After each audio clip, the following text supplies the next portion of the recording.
Hey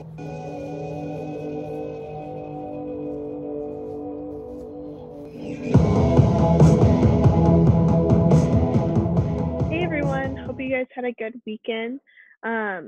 We are going to be starting 8.2.3, talking about the number of solutions based on the graph. So let's go ahead and go to the notes.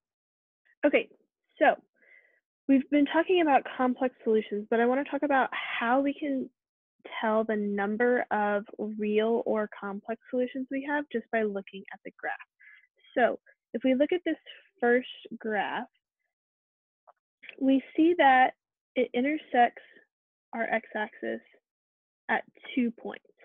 So this has two real roots, or two real solutions.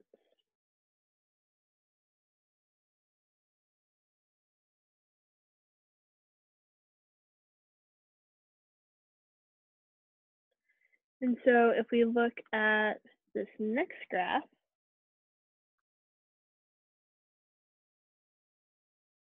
we see that it intersects our x-axis at 1, 2, 3 points. So this is going to have 3 real solutions.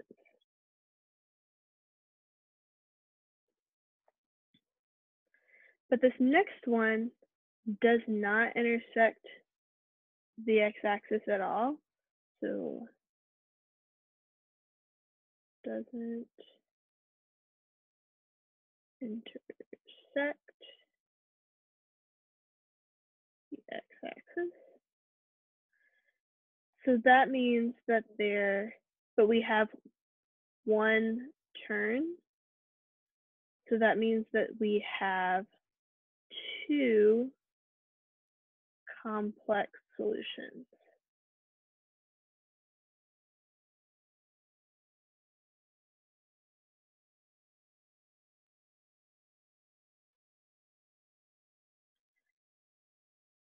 And so then for this one, we intersect the x-axis one time.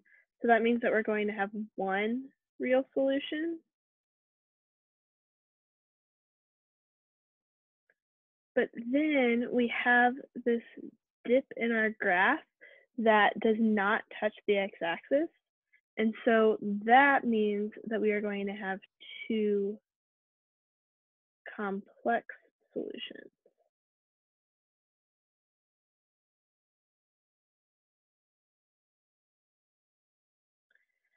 And so if we look at this, the number of times that it touches the x-axis lets us know how many real solutions we have. And then if we have a dip in our graph that does not touch the x-axis, that means that we have two complex solutions. And so with this, it's important to note that complex solutions always come in pairs.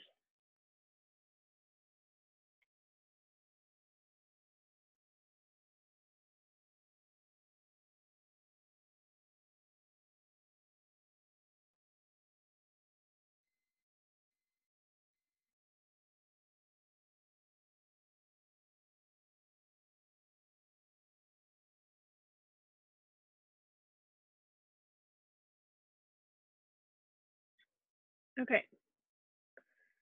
So now we're going to kind of shift gears a little bit and start talking about solving polynomials. So if we look at this on our graphing calculator, we want to see how many real solutions we have. So let's go to our graphing calculator.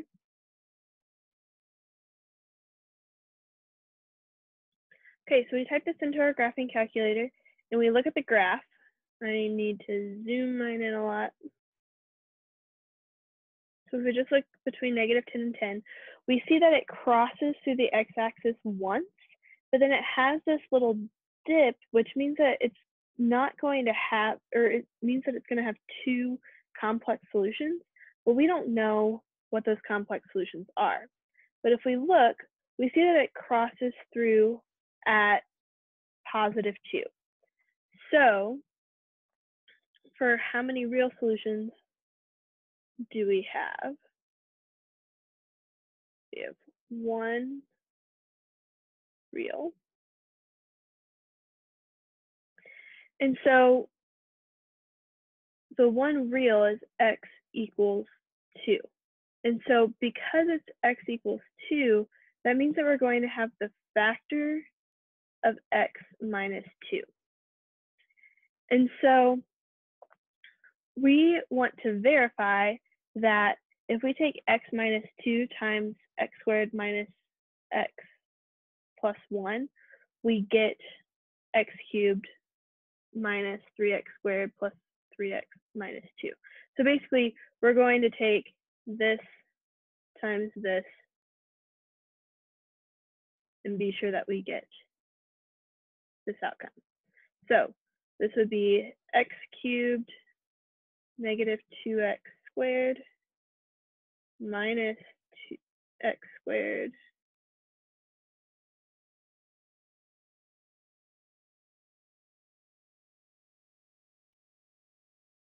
plus 2x and x and then negative 2.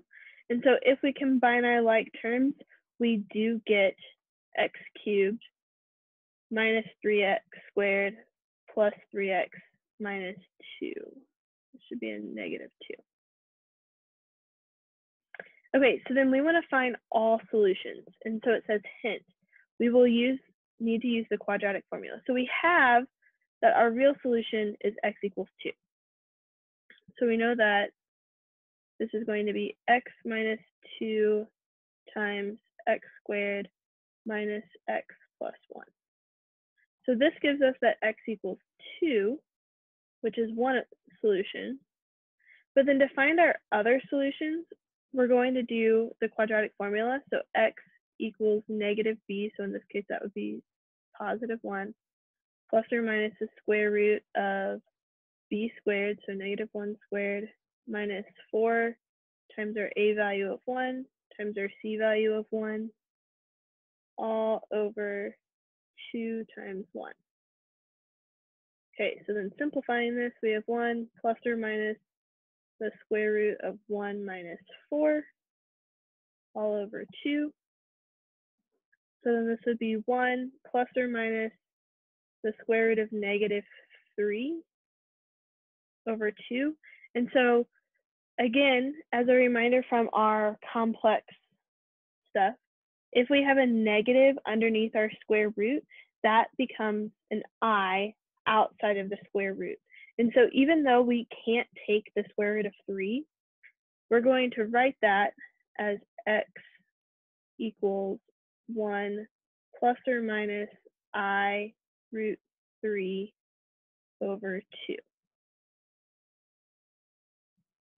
And so again, this I is coming from the negative underneath the square root. So how many x-intercepts do we have? We just have 1 because we have a real root of 2, which means that we have 1 x-intercept. How many real roots and how many non-real roots or complex roots? So we have 1 real root and 2 complex.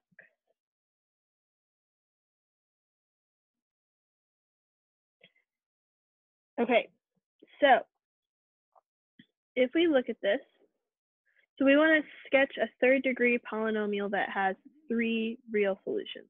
So this could look very different, but if we're just making a sketch that has 3 real solutions, that means that it has to cross the x-axis 3 times.